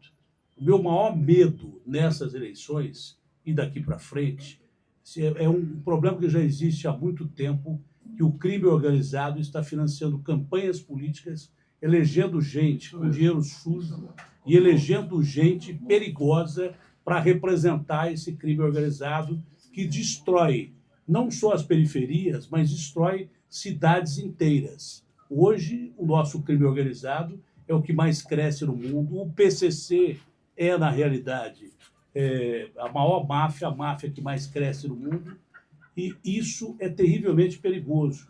O PCC, segundo informações, está financiando o estudo de garotos e garotas para chegarem a juízes, para chegarem a promotores, a juízas, para chegarem a cargos de delegados, delegadas. Então, quando você vê um sujeito vendendo droga na rua, que parece uma coisa muito simples, um sacolé de droga, tem muita coisa atrás disso. São milhões, milhões e milhões, até bilhões que se movimenta com o crime organizado. E a pior mistura que existe é crime organizado com política. E tem muita gente envolvida com crime organizado e politicamente eleita pelo povo de uma forma legal. Isso é o extremo de um país. Vide agora o Equador, vide a Colômbia de Pablo Escobar. Quando a Tabata falou da questão da segurança pública, fundamental que se resolva a segurança pública combatendo com coragem o crime organizado. Porque não adianta nada a gente ter uma tábua de leis, um conjunto legal, um código penal de quase 100 anos, se ele está ultrapassado, completamente ultrapassado.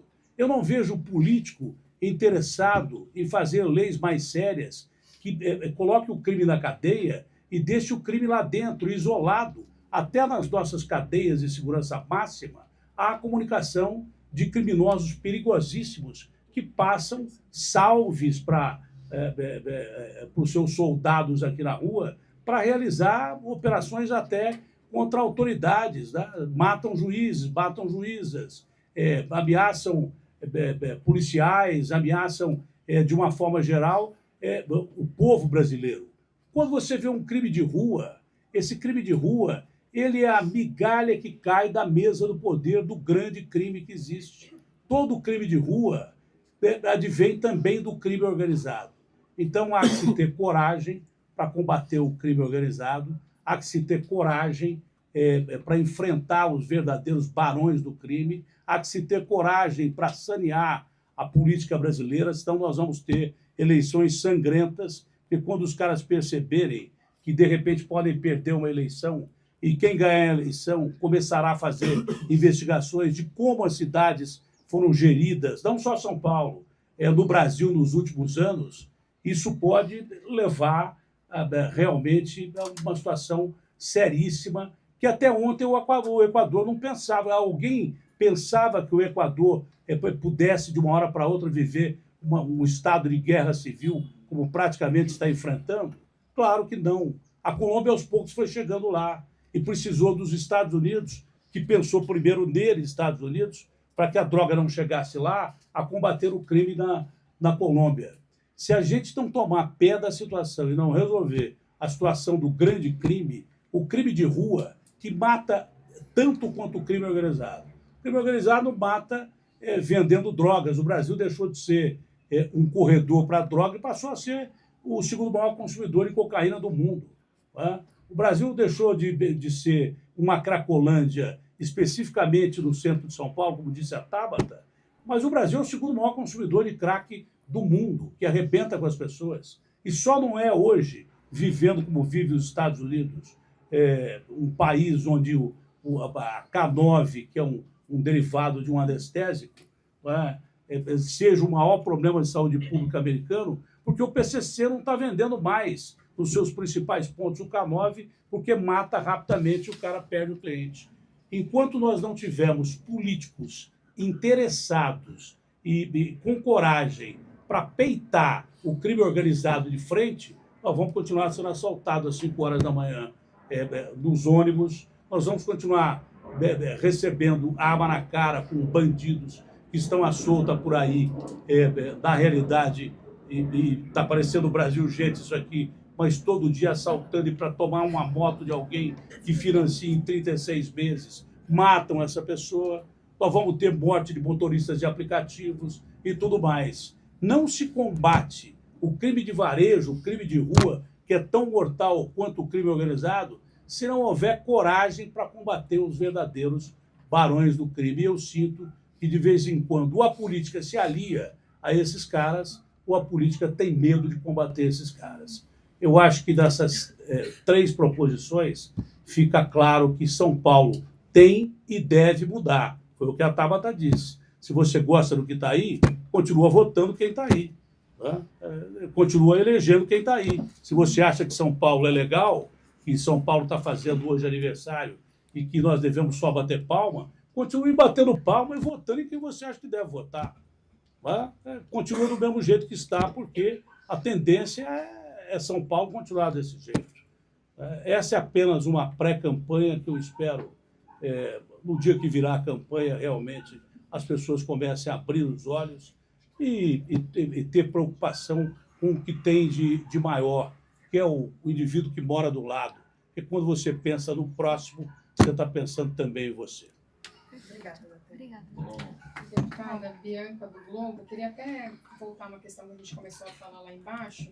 A senhora não cita ali no manifesto questões nacionais, né? Mas há uma tentativa, principalmente ali do Guilherme Boulos, né, que também é seu colega de Câmara, de polarizar essa campanha, né? Essa é uma campanha ali entre 2 representantes do Lula e do Bolsonaro. Como é que a senhora vê essa questão e como é que a senhora se enxerga nesse contexto? A senhora se vê como uma candidata de centro, de esquerda? Eu vou retomar um pouco só do que a gente conversava para ficar todo mundo junto. A polarização, ela só é boa para as pessoas que conseguem se eleger com esses votos. Não há absolutamente nada de bom que venha para a população em decorrência da polarização. A gente fala muito que a polarização ela não tampa buraco. E eu poderia ir além. A polarização não resolve o problema da educação, não resolve o problema da segurança pública, não resolve o problema do transporte. E a gente tem uma sorte de estar numa eleição em que, historicamente, as pessoas entenderam isso e preferiram falar dos problemas.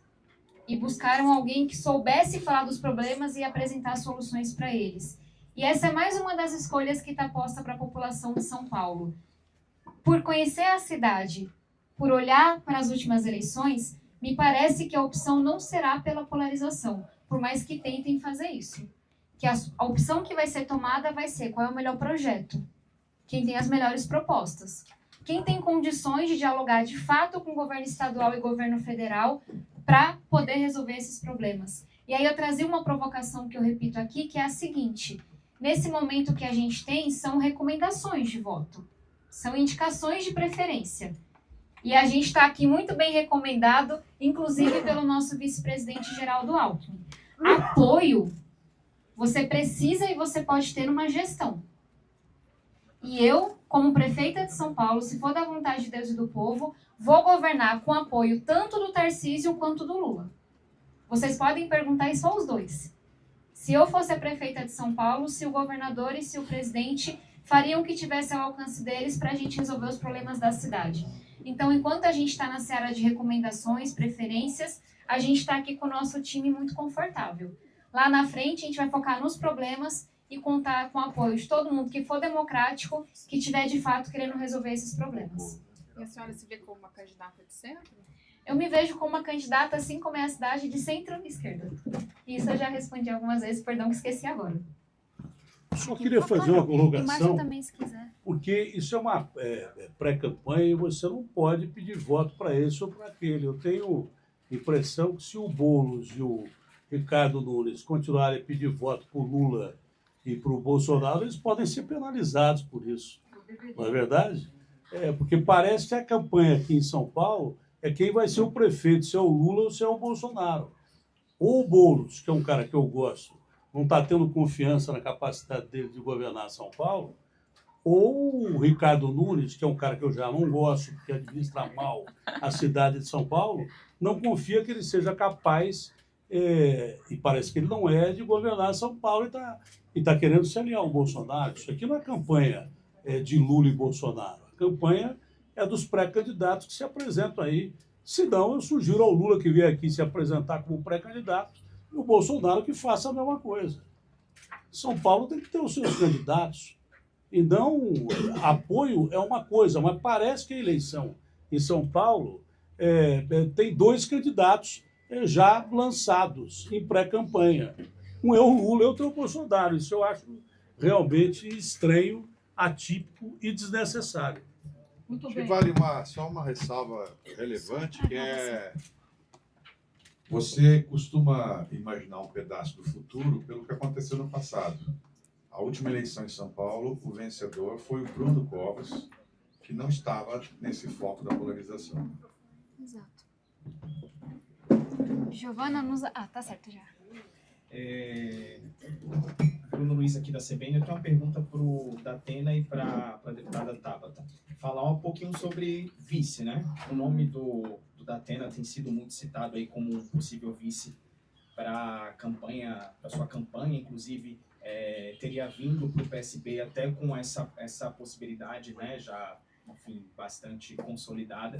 E eu queria saber do Datena como é que estão essas negociações, e se tem essa disponibilidade, como é que está isso, e da Tabata também, como é que a questão da segurança pública ela vai ser muito, muito forte, me parece, nessa campanha. O Datena é muito conhecido, né, fez uma carreira, né, muito voltada principalmente por essa questão do jornalismo policial, tem muito essa pauta atrelada ao Datena. Eu queria saber como é que ele pode acrescentar na sua campanha nessa discussão, né, já que isso deve ficar realmente muito forte na campanha.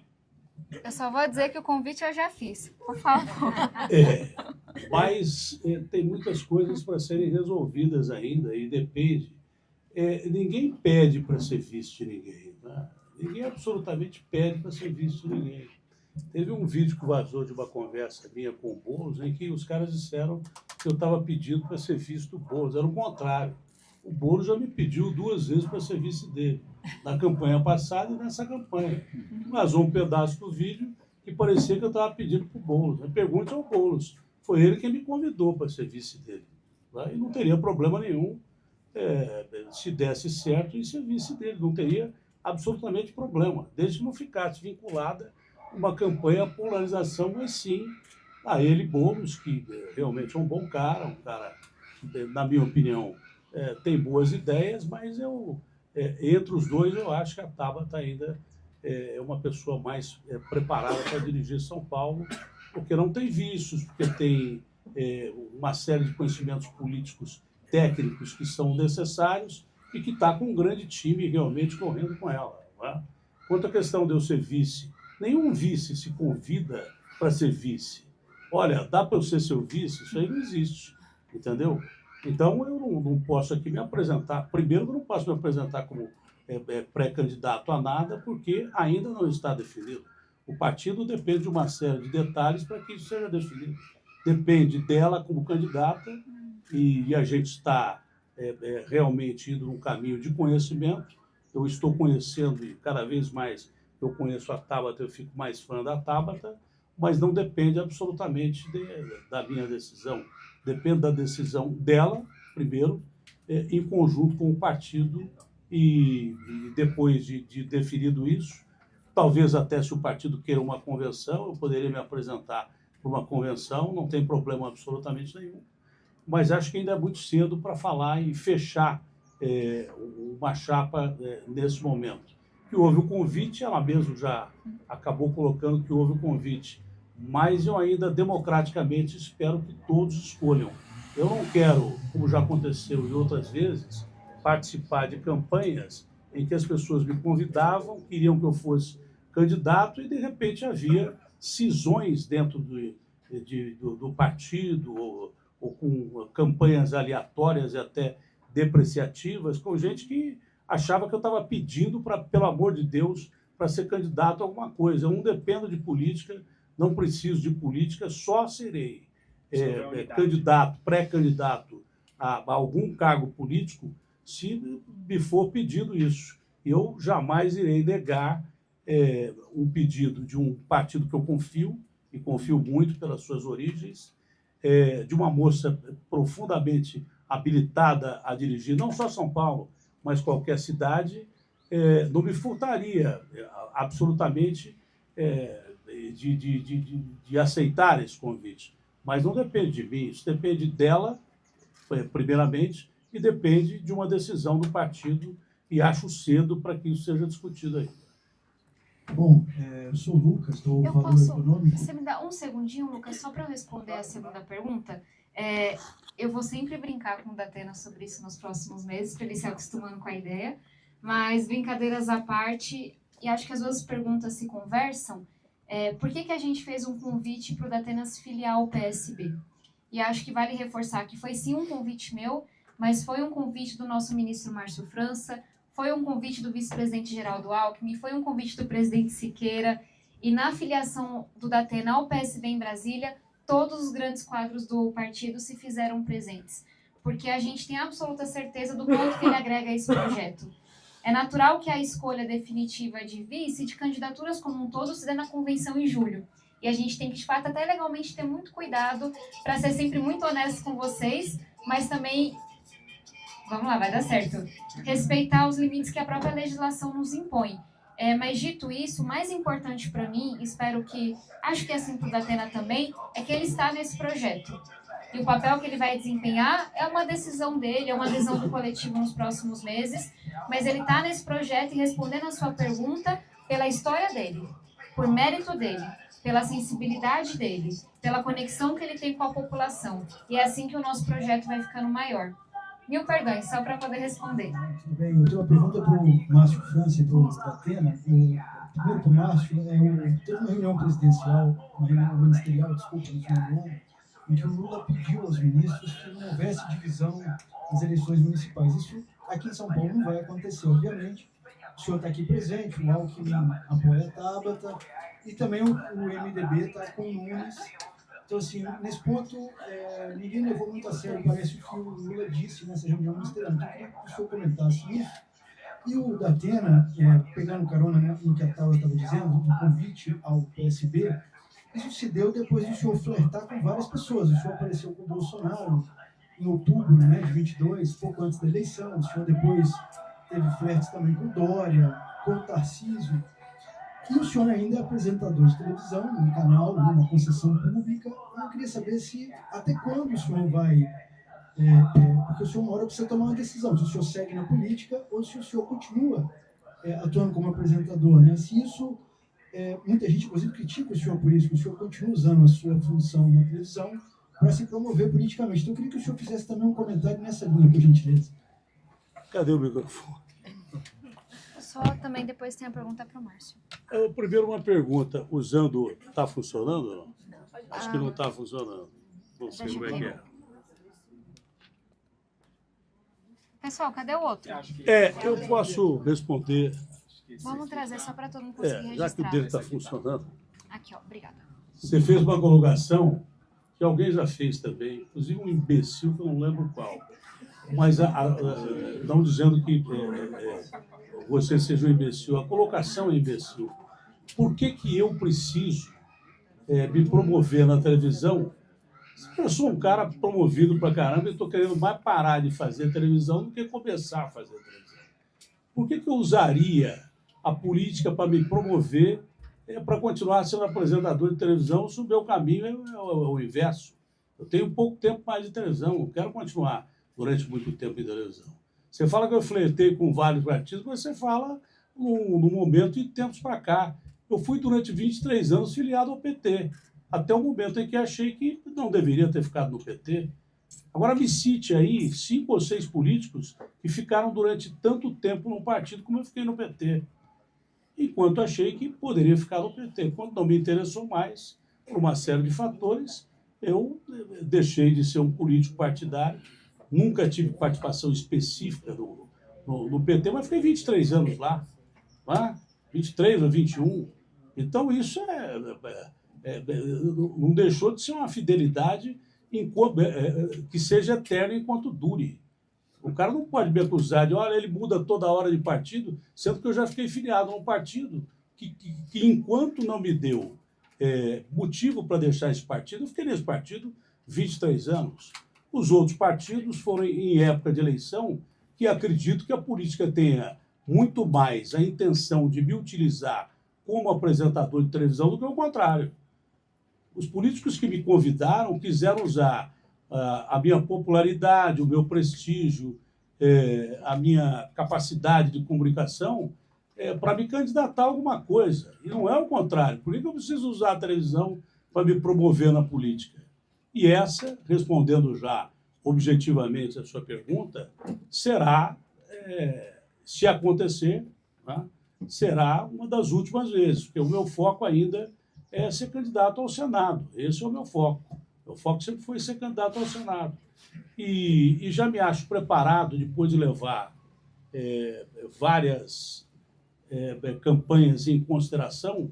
Lembro que saí dessas campanhas porque, de repente, ou não me quiseram nas campanhas, ou houve fatores contrários à minha permanência desses partidos, ou realmente fui traído nessas campanhas. E como eu não dependo de política, eu não preciso engolir a campanha. Quem tem que me engolir é a campanha. Eu não preciso engolir sapo político. Tem muito político que é político profissional que fica quieto diante de determinadas situações, que abaixa a cabeça diante de determinadas situações para manter a candidatura. Eu não preciso engolir sapo de político nenhum. Pelo contrário, se o político não aceitar aquilo que eu acho que seja viável, eu me mando e vou embora. Acabou. Eu tenho livre-arbítrio porque eu não dependo da política. A política pode depender de mim em algum momento, mas eu não dependo da política. E o meu único objetivo em política, falando sério e de verdade, é ajudar quem eu acho que eu posso ajudar, que é o povo. E respeitando especificamente grande parte da imprensa brasileira, eu tenho o maior orgulho de fazer parte da imprensa brasileira. Tenho o maior orgulho. Ah, mas você teve do lado do Bolsonaro. Pô, o cara caía, batia a cabeça, esquecia que era presidente da República por 2 horas. Não é legal uma entrevista com o presidente da República que esqueceu que era presidente durante 2 horas? Aí eu entrevistava o Bolsonaro. O Irã ataca os Estados Unidos. Eu vou entrevistar quem?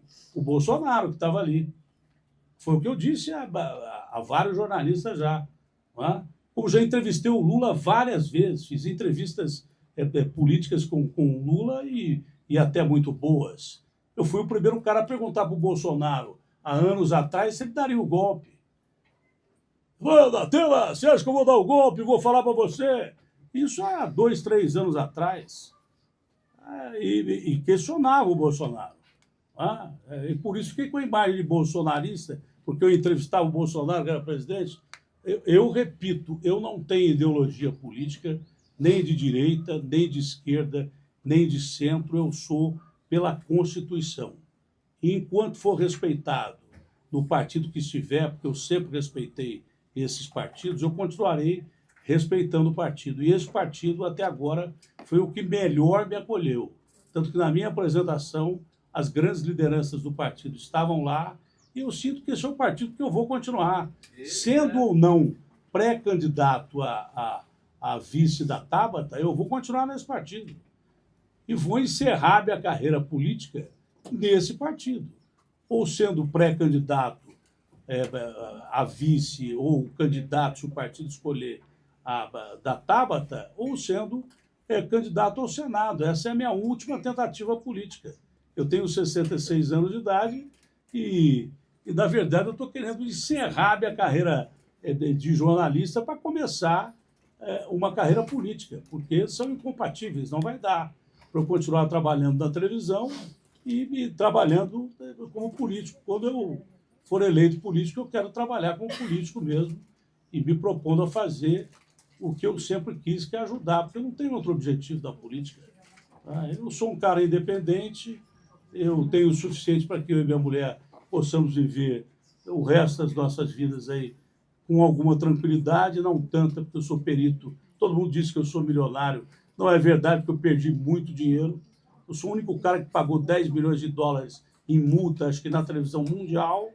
Então, eu sou muito bom para ganhar dinheiro, mas eu sou melhor ainda para perder. Mas eu tenho o suficiente para viver com a minha esposa. Então, eu não me aproveito. O idiota que disse isso, nem me lembro o nome dele mais, que disse que eu queria me aproveitar da política, mais uma vez, é o contrário, a política que se aproveita de mim.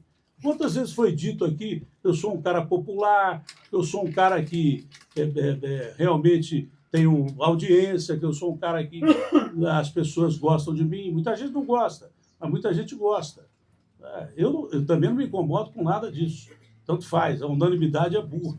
Mas agora ali apareceu uma senhora na janela dando tchau para mim, sendo pré-candidato ou não sendo pré-candidato. Então é o contrário, é a política que quer se aproveitar da minha exposição como comunicador para entrar na política, mas por achar que eu tenho competência para ser político também. Porque só para convidar e usar a minha popularidade, eu já teria percebido isso antes, ou percebi algumas vezes. Outras vezes eu fui enganado, mas algumas vezes eu percebi. Por quê? Quando foi que o senhor percebeu que estava sendo usado? Muitas vezes, a maioria delas, tanto que eu abandonei as campanhas. A maioria delas eu percebi que estava sendo usado para lá na frente alguém tirar partido daquilo que estava acontecendo. Nessas últimas eleições, por exemplo, quando eu fui candidato com o Rodrigo Garcia ao Senado, o Dória não queria deixar o governo. Numa última tacada, o Dória não queria deixar o governo. Eu falei, se o senhor não deixar o governo, o Tarcísio não é conhecido. O Rodrigo não é conhecido. Como é que ele vai ser? Ele precisa ser governador para ser eleito. E aí, logo depois, o partido que eu estava, que me disse que não ia convidar o Moro, em hipótese nenhuma, para entrar no partido, no mesmo dia convidou o Moro. E no mesmo dia eu mandei o partido andar, quiseram mandar jatinho lá em Goiânia, onde eu estava, para me refiliar, eu não me refiliei, partiram uma campanha com o Tarcísio a pedido do próprio Tarcísio, a pedido do do presidente do Bolsonaro, mas no meio do caminho começaram a fazer campanha contra mim dentro do partido. E eu não senti que o Tarcísio também queria que eu fosse candidato com ele. Nas campanhas, nas pesquisas que eram feitas, eu teria de 15 a 16 milhões de votos, eu estaria eleito como senador. Mas quando eu percebi que não havia interesse de gente do partido que eu fosse candidato, nem do candidato ao governo, Tarcísio, que eu fosse candidato junto com ele, eu deixei o partido. Por que eu vou sair candidato com gente que não quer que eu seja candidato? Assim vai funcionar também aqui. Aqui está funcionando até agora às mil maravilhas. E não acredito que haverá traição em hipótese nenhuma. Ou agora, ou para o meu foco principal, que continua sendo candidatura ao Senado. Eu vou só pedir para o Márcio responder a sua pergunta, eu vou pedir para a gente passar para os próximos, só porque tem uma filinha. Aí qualquer coisa a gente retoma. Quando o presidente Lula mencionou isso numa reunião, ele disse que gostaria, que entenderia que nós não devêssemos estar em lugares diferentes, no sentido de que houvesse alguém apoiando alguém que fosse ligado diretamente ao Bolsonaro. Eu compreendi assim. Ou seja, se você tem uma campanha em determinada cidade, que alguém classicamente é bolsonarista, que não pegaria bem algum dos ministros, e como os ministros têm de vários partidos diferentes, tem partido que tem gente que em determinado lugar é mais bolsonarista, enfim, foi o que eu entendi, né? E depois, ao final da fala, ele se referiu especificamente ao Geraldo. Eu não vejo como eu e o Geraldo estejamos em palanques diferentes na eleição de São Paulo. E isso é uma coisa para ser acertada. O governador Alckmin, o presidente Alckmin e o presidente Lula, ambos foram eleitos. E do alto da idade, da experiência deles, vão encontrar um jeito. Eu estive com o presidente Lula recentemente e a minha sensação é que ele pode ter pensado como eu penso, que a eleição em São Paulo, o risco principal é para o atual prefeito ficar fora do segundo turno, o que seria muito bom, porque nós derrotaríamos de vez essa sensação que apenas é polarizada. O prefeito é que tem mais dificuldade, porque o prefeito nem sequer, ele é também bolsonarista, ele está tentando tirar a casquinha ali, e, na minha visão, pode não ter essa chance, né? Seria muito bom, porque aí teríamos um segundo turno qualificado, com duas pessoas. Na eleição passada, e eu disse isso ao Lula recentemente, na eleição passada, quando o Boulos foi para o segundo turno, a Tabata declarou apoio ao Boulos. Então, não seria novidade. Esperamos que isso possa ser recíproco. Se for a Tabata e não for o Boulos, que ele também declare dessa maneira. Mas minha intuição, e eu às vezes acerto, né? A minha intuição é que quem está em risco aqui em São Paulo é o prefeito, é o Ricardo. Amém. Amém. Agora? A gente está caminhando para a última pergunta agora, tá? Oi, deputado, eu sou o Matias, da CNN. Eu vou reforçar a pergunta de uma colega e eu vou pedir que a senhora responda em duas partes. A minha pergunta é sobre até que ponto é possível romper essa polarização que já vem sendo formada aqui em São Paulo. Nós vemos declarações do presidente Lula, a gente vê alianças que estão se aproximando cada vez mais dessa polarização entre Guilherme Boulos e Ricardo Nunes. Então, até que ponto é possível romper com essa polarização e como é possível romper com essa polarização? Eu entendi que de maneira propositiva, então por meio de projetos. Então, eu gostaria que a senhora, por favor, respondesse nessas duas respostas, por gentileza. Obrigado. Perfeito. Eu vou me repetir um pouco. Eu brinco quando eu falo a mesma coisa várias vezes, é porque era verdade na primeira. Então vai ter que falar de novo. Mas a minha leitura, volto a dizer, como moradora da cidade, como alguém que venceu 2 eleições aqui, como alguém que acompanhou muito de perto as últimas eleições, é que a cidade não é da polarização. Mesmo os candidatos de esquerda que foram eleitos aqui, dentro de seus partidos, eram quem estavam mais ao centro. Essa não é uma cidade de direita, essa não é uma cidade de extrema esquerda. Essa é uma cidade de centro-esquerda. E se posicionou assim na última eleição, inclusive no momento mais polarizado que o nosso país já viveu. Então, quando eu olho para as pesquisas, quando eu olho para a intenção de votos, quando eu olho para as eleições passadas, eu tenho muita segurança que a polarização tem bem pouco espaço na cidade de São Paulo. Não quer dizer que a disputa não vai ser grande, não quer dizer que a batalha não vai ser grande, mas sim que essas recomendações, que essa polarização tem um espaço muito menor aqui. E como é que a gente preenche esse espaço? Primeiro, mostrando que a polarização não resolve nada. Segundo, mostrando o porquê de estarmos aqui reunidos. Mas terceiro, e talvez principalmente, sempre lembrando que quem decide a eleição é o povo. E que a gente faz teoria, e a gente se questiona, e a gente debate, e a gente vai para o gabinete, mas quem decide é o povo. E para mim não tem notícia melhor do que essa. A gente tem que se apresentar para a cidade. Mas as pesquisas já mostram isso. Que quando a gente se apresenta, quando as pessoas sabem que o PSB terá a candidatura na cidade de São Paulo, essa é a preferência das pessoas. Então vamos para a rua, vamos conversar, vamos apresentar propostas sim, mas sobretudo mostrar que as pessoas têm uma alternativa. A maioria não sabe disso ainda. Uma alternativa à polarização, uma alternativa a mais do mesmo, que a cidade já está bem cansada de ver, uma alternativa que tenha coragem, como a Datena trouxe, de enfrentar essas questões. Então eu estou bastante confiante, justamente porque a nossa missão é apresentar.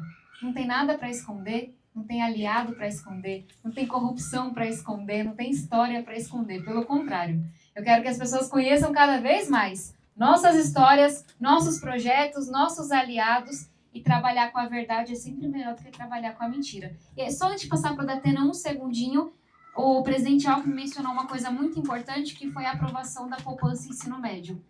Eu apresentei esse projeto 3 anos atrás. Inclusive, a urgência do projeto foi aprovada na Câmara ainda no governo Bolsonaro. E não é novidade para ninguém que eu era oposição e que ele falava lá mal de mim no cercadinho todo dia. Isso mostra quem eu sou. Negociei com inúmeros ministros, não importa em que eu votei. Fui lá, voei mais de 10 projetos de lei, distribuição de absorvente, marco legal do ensino técnico, poupança em ensino médio, porque o que eu quero é trabalhar, o que eu quero é resolver. E eu estou muito ansiosa para ter essa oportunidade de contar para as pessoas da nossa história, dos nossos projetos, do porquê estamos aqui e o que foi que eu fiz com esses 5 anos de deputada federal que o povo me deu a honra de ter lá em Brasília. De uma forma combativa. A deputada sempre foi combativa. Agora, sabe, eu tenho uma ligeira dúvida sobre a polarização. Uma ligeira dúvida. Se não é muito uma questão discutida na imprensa e menos pelo povo, porque o povo quer governabilidade, o povo quer se sentir representado. De repente, a gente fica falando de duas figuras que para um ou para outro são importantes, mas que talvez esteja só no nosso âmbito.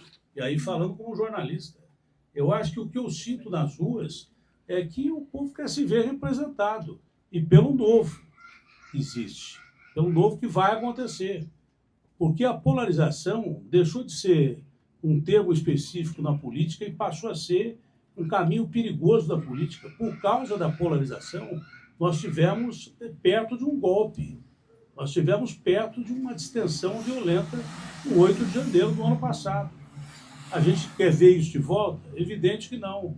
A gente não quer ver uma campanha que significa uma palavra, polarização, que quase nos priva da liberdade democrática que nós conseguimos com muito sangue, suor e lágrimas. Quanta gente não foi morta para conseguir democracia no Brasil, quanta gente não desapareceu para conseguir democracia no Brasil. E agora que nós temos a democracia, e quer queira, quer não, colocou alguns ex-presidentes na cadeia, colocou alguns presidentes para fora, mas é uma instituição nova, a democracia brasileira, evidente que é, mas as instituições têm funcionado de uma forma clara e absoluta. As instituições barraram o golpe do dia 8 que ia acontecer. Então, vale a pena a gente continuar discutindo, principalmente na imprensa, a questão da polarização?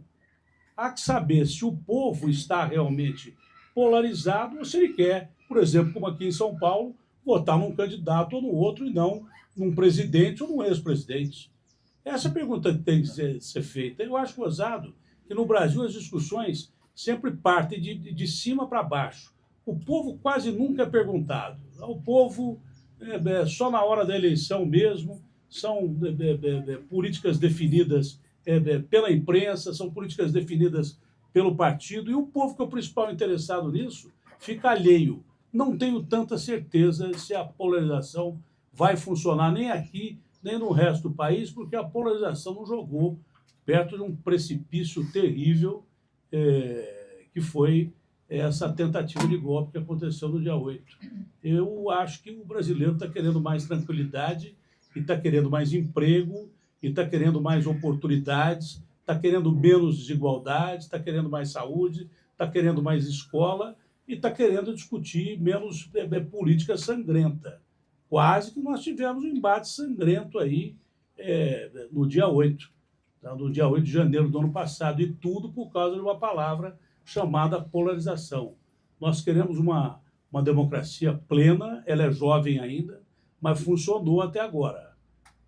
De uma maneira definitiva, a democracia funcionou no Brasil de uma forma institucional e quase foi jogada pela janela por causa dessa palavra polarização. Perfeito. Pessoal, deu aí, gente? A gente vai encerrar agora. Imagino que vocês estejam com fome. Quem tiver disponibilidade de ficar para conversar mais um pouquinho, muitos de nós ainda estaremos aqui. Muito obrigada e até a próxima. Vamos nos falar muito ainda nos próximos meses. Bom feriado para vocês. Poder Monitor, a ferramenta mais completa para monitorar os 3 poderes. Acesse agora poder.cc/monitor e ganhe 30 dias grátis.